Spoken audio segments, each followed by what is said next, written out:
Good day. I am honored to present my lecture on mastery and integrity in online quizzes and assessments. I am Andres Winston C. Oreta, Professor, Department of Civil Engineering at De La Salle University, Manila.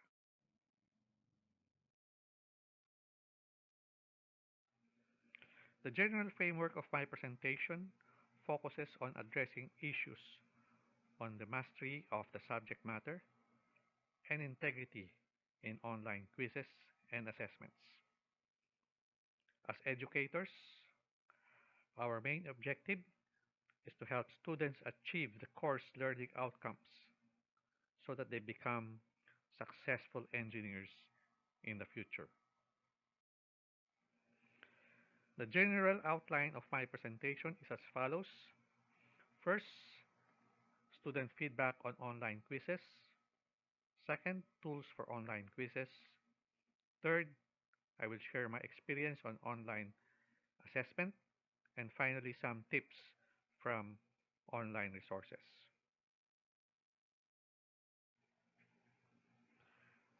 When the community quarantine was imposed last March, we were forced to conduct our classes online. It was during this period that I first experienced holding online classes and conducting online quizzes. I wrote a paper about my experience titled Managing an Online Classroom Environment in an Undergraduate Course in Civil Engineering during the Community Quarantine. This can be downloaded from researchgate.net. Part of the paper is a survey of the students.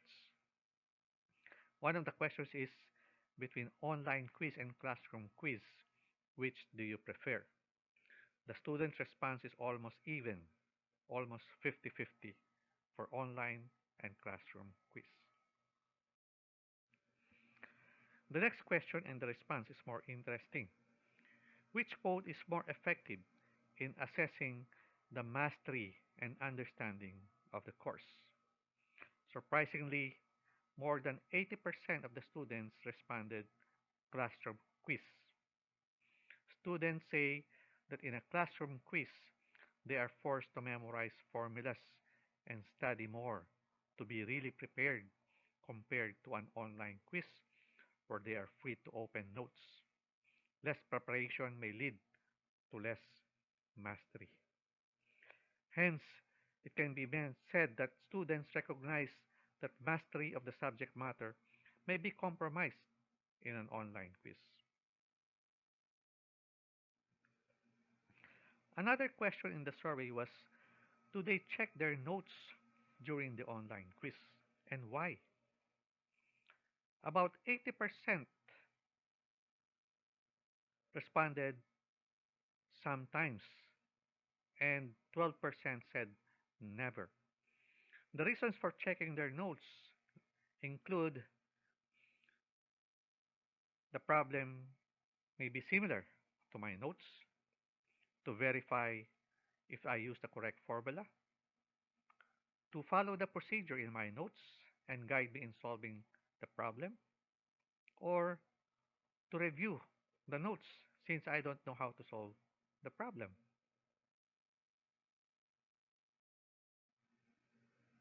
Another interesting question is during online quizzes, do you consult your classmates? About 60% never consulted their classmates during the online quiz, while there is one student who always consults his or her classmate. The large percentage of never responses may be an indication of students practicing academic honesty, or they may have very little opportunity because of the pressure in completing the exam at a limited time.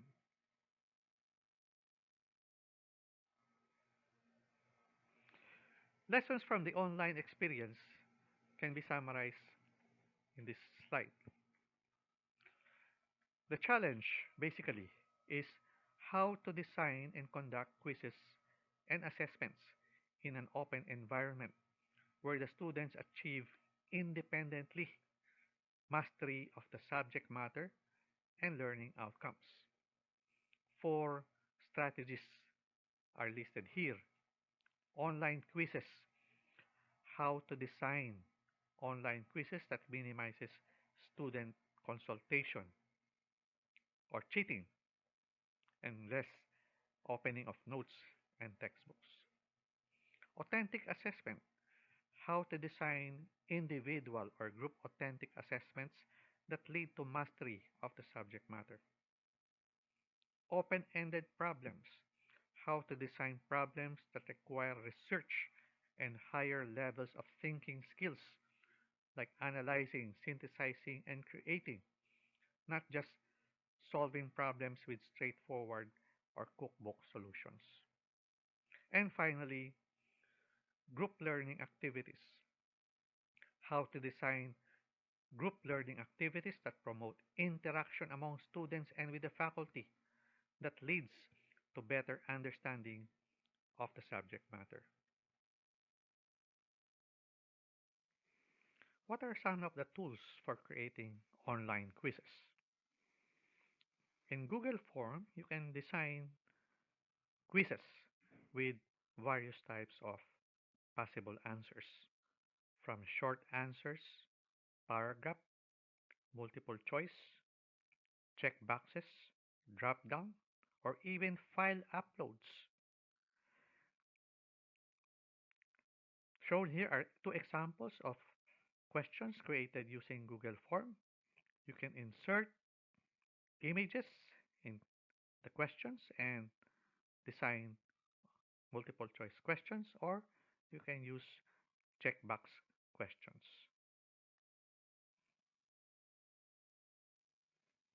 Animo Space is the learning management system used at the Salle University, and it is powered by Canvas. Online quizzes can be created in the form of multiple choice questions, true or false, fill in the blanks, multiple answers, numerical answers, essay questions, file upload questions, and text. Aside from online quizzes, student assessments like uploading of assignments and posting of discussions can be used in Canvas.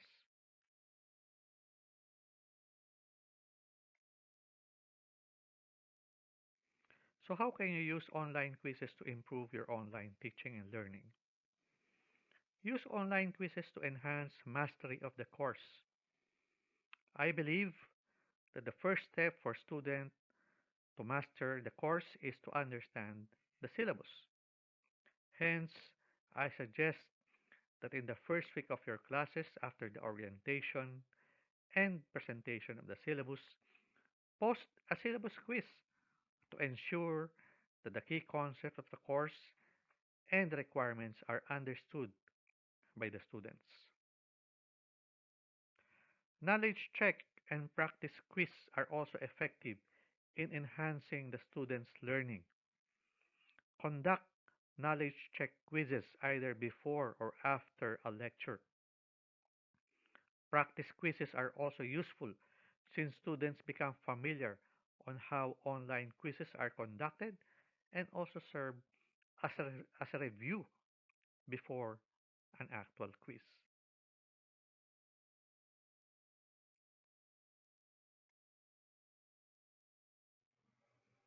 Online assignments are another tool for student assessment. Assignments can be both formative or summative. They are appropriate to use when longer time is needed for the students to accomplish the requirements like problem sets, open-ended problems, essay or written reports, research-based reports, poster or infographics, video outputs. This is an example of an uploaded solution of a problem set in structural analysis.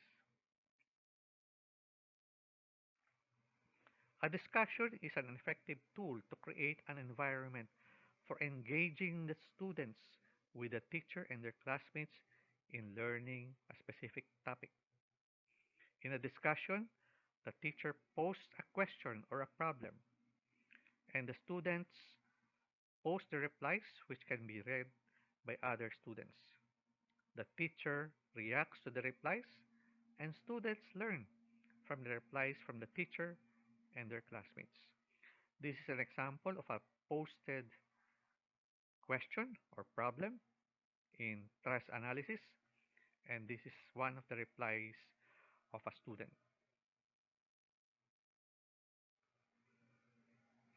Use synchronous oral presentations to assess mastery of the subject matter. Oral reports can assess the student's understanding of concepts, and you can check their understanding of the solutions submitted in problem sets or written reports. Oral reports can assess the presentation and communication skills of students and develop also analytical and critical thinking and reasoning during Q&A sessions.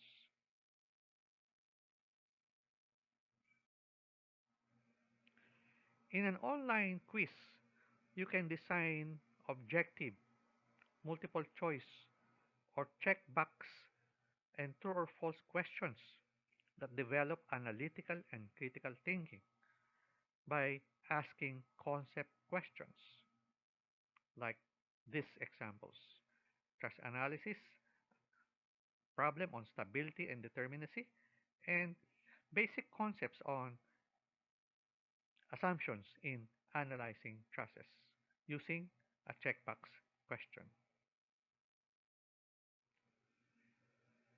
To minimize cheating and copying, personalize the problem where a parameter in the problem is based on their student ID number.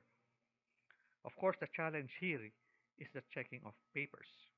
This is an example of a problem, of a beam problem, where the uniform load W is a function of the ID number of a student. In this case, the solution may be similar, but the final answers will be different for all students. This is a sample of an online quiz implemented this term. It consists of part 1, concept questions of about 30%, where questions can be numerical answers, multiple choice, and true or false. Automatic checking can be done by Canvas. Part 2 is a problem solving where the students upload their manual solutions. This is an example of an uploaded file, and this was checked, no, manually by the teacher using Canvas. The teacher posts the score, and the students can view the scores in the Canvas platform. So what are the issues on integrity of online quizzes? First, we have to recognize that no testing environment, whether online or classroom, is completely secure. We have to address the problem of how to minimize distance cheating. This is the term used by Dr. Michael Tan of Inquirer and of UP.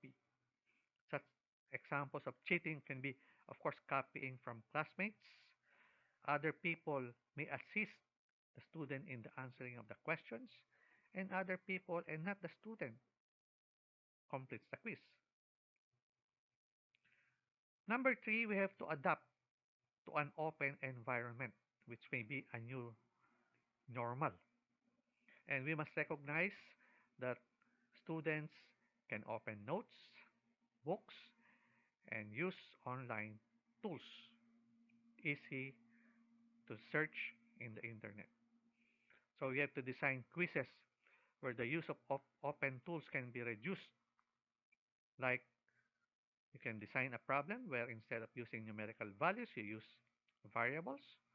Or you can design quizzes where part of the assessment is effective use of the open tools like Excel in matrix solutions.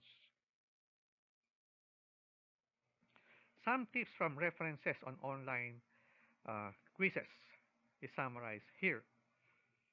Remind students on academic integrity policies before a quiz. Create questions that require higher order thinking instead of fill in the blanks. Present questions one at a time so that you can prohibit backtracking. Do not display tests all at once because students may divide the problems among themselves and share answers. Create several versions of a test, like vary multiple choice answers or change the order of the test questions. Design the online exam to occupy only a limited time. And for multi-step problem solving questions, ask students to show their work. These are some references, online references, dealing with online exam cheating, strategies to reduce cheating, and authentic assessment. Finally, I would like to end my presentation with the following slide. Formative and summative assessment tasks can be scheduled in a roadmap of an online teaching and learning classroom. You can distribute the various assessment tasks like assignments and quizzes and discussions during the term. For example, for week 1, you can post a syllabus quiz. For succeeding weeks, you can post assignments and knowledge check quizzes. And during the quiz week or exam week, before a long quiz, you can post a practice quiz and a submission of an assignment or a problem set. In this way, the students is guided in his online learning.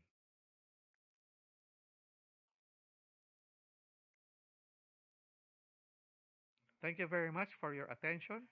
This is an advertisement. You can read some articles about online teaching and learning from this blog.